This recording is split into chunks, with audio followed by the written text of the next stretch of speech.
Peygamberimiz sallallahu aleyhi ve sellem etti. Men yekun fi haceti ahihi yekunillahu fi hacetihi. Kardeşinin muhtaçlığında bulgan kişini Allah öz muhtaçlığından kutkarır.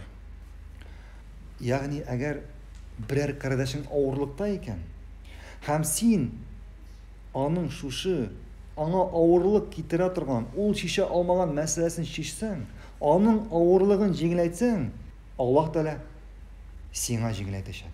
Шуңа күрә кеше гафил булырга тиеш түгел. Бүгенге көндә без яшибез, тирә-ягыбызны күрмибез. Кешеләр яши, kardeşlerin түгел, хәтта күршеләрен дә белми. Хәтта бар шундый кешеләр күршеләрнең исемнәрен дә белмиләр. Бәлки синең кардәшең авырлыктадыр. Әгәр алар авырлыкта икән, аларга булышырга кирәк.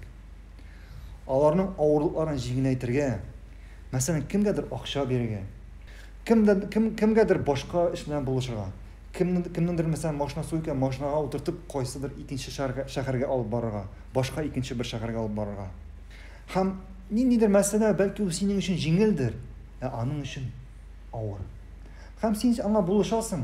Аллаһ синең мәсәлән еллар буе шешелмәгән, синең өчен авыр булган берәр мәсьәләне шешәчәк. Аллаһ сиңа җиңеләйтәчәк шуның өчен.